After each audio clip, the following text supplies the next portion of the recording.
Hello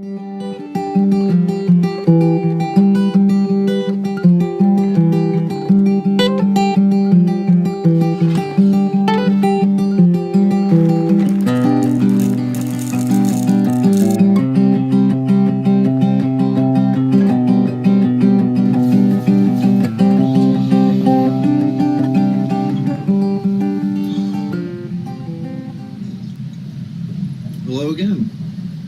So I decided to do another one of these things. Hopefully as the future progresses, I might try and start doing them a little bit more regularly instead of as sporadic as I have been. Don't worry, this has nothing to do with old shoes or closed doors or anything like that, although you can still find that one if you'd really like to. I'm sure it's on, actually I'm not sure. I shouldn't say I'm sure it's on. I know it's on YouTube under that exact title because I'm very clever like that. Anyway, but today's topic, the thing I've been mulling over, is just ownership. You know, being who you are, be secure in your identity, etc., all that jazz. I'm going to go very briefly on this one, just because it's a very loaded topic. But simply put, own it. Own it right in the face. That's what I'm calling this one.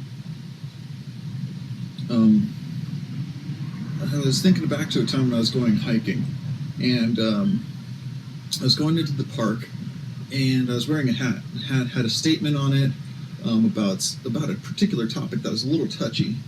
It still kind of is technically a little touchy. Probably will always be touchy, but it had a rather, very, very strong-worded statement about it that I truly believe in. Anyways, I pull up to the window. The guy at the window says, "Hey, it's this Michigan Park." So I hand it to him. He looks over. He's like, "Man, I wish I had the courage to wear that hat." Which struck me as odd because it's like, you're afraid of vocalizing your opinions? You're afraid of vocalizing what it is that you believe in. He was afraid of, I was like, well, tell me why. So it comes out, it's just like, I don't know, I'm afraid of the confrontation that it might bring, or I'm afraid of what will happen, or what if I say the wrong thing, or what will this person think of me at this end? And to boil it down, it just came down to a giant fear of people, which I can understand. I still struggle with that on occasion. There are certain things that, like, I really want to say forcefully that I believe, and they're not popular. And there are times where I know that it could make the environment that I'm in less than amiable. But the point is that he was afraid, even though he did believe in it, he firmly believed in it. He was afraid to vocalize his opinion, even if it meant just wearing a hat. Something that he could have easily played off as, I don't know, somebody just gave me this hat and I was wearing it on a dare. I mean, you could think of about a million different lies or anything to get yourself out of that situation from having to own the fact that you're wearing a hat that says a statement like that. But it fascinated me because, like, I could see a version of myself, like at high school and middle school Nick, and middle school Nick especially, was so afraid of his own shadow, was so afraid of vocalizing anything that I firmly believed in, just wanted to go with the flow of everything and wanted people to like him. So I can understand that.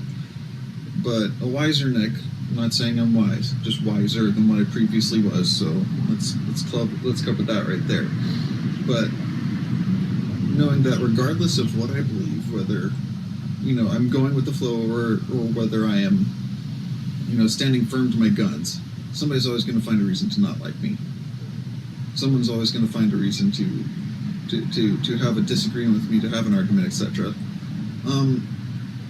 So with that being said, you might as well just stand by what you believe is true and stick with it, regardless of whether people. Now, I'm not saying to go out there and be a combative jerk or anything like that. You definitely don't want to do that. That's not, especially for Christians, God does not call us to be a total a-hole. I don't see that commandment. He's like, go out and be a total a-hole in my name. I don't see that anywhere.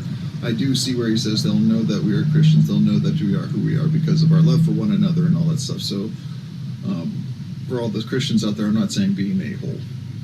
And for the rest of you who don't believe in any form of God, I'm praying for you, but don't be an a-hole. Okay, stand firm in what you believe, yes, but there's a tactful way of doing all that. But anyway, so back to the whole own it and own it right in the face. This poor kid had been paralyzed by this fear of other people. And so, like, I didn't have time to, sit there and dig into him a little bit more as much as I would have because there are a couple cars behind me. But the only thing I could think to say in passing to him was like, stand firm, man. Regardless of what people are gonna think of you, because there's gonna whatever's in you is gonna come out. Whatever's in your heart is eventually gonna come out of your mouth. So be careful on what you're meditating on and what you're dwelling on. Those thoughts that are in your head, whether they be you or somebody else, what they've said to you in the past or whatever you're dwelling on, you want to be very careful about that. Because what's in there, what goes down in here, what you meditate on goes down to your heart, and what's in your heart eventually comes out your mouth. You got to be very careful about what you're meditating on, what you're feeding yourself, what you're listening to. And I'm not saying that just in music or advice or whatever. Although I highly suggest you read this ancient book that's been put together, and it's been around for a couple thousand years. With all those letters and stuff, the Bible. But anyway, the point being is what's in your heart, what you truly believe, and what you've been feeding yourself is eventually going to come out of your mouth. So if you truly believe those things and you're afraid of saying those, why? Do you really even believe them? And that'll hit you home right there. But all of this to say is just own it. If you believe it, and you know you believe it, and it's what you've built your life on, then own it. Speak it plainly, speak it clearly, and don't shy away from it. I mean, people are going to find a reason to not like you. As much as we don't want to believe that, there are people who are going to find that. Now, I don't say that the majority of people are going to be like that. No, the majority of people probably aren't going to be like that. I'd actually suggest that the majority of people are not the polarized people that you're seeing on the news and on your Twitter feeds and Facebook and Instagram feeds, whatever. I wouldn't say it's just like that. Politically, maybe, yes. I don't know. That's a hot topic for a later day. But I'd say people in general aren't nearly as hostile towards you as you might think they might be. Start the conversation. Get to know somebody different. I challenge you to speak with somebody who you haven't spoken before in a deep way. Speak with that person and own your beliefs. I'm not saying you have to have it perfectly, argued out and have all of your bullet points sourced and everything else. If you do have that, power to you. But go into it as a conversation. Don't go into it as a debate.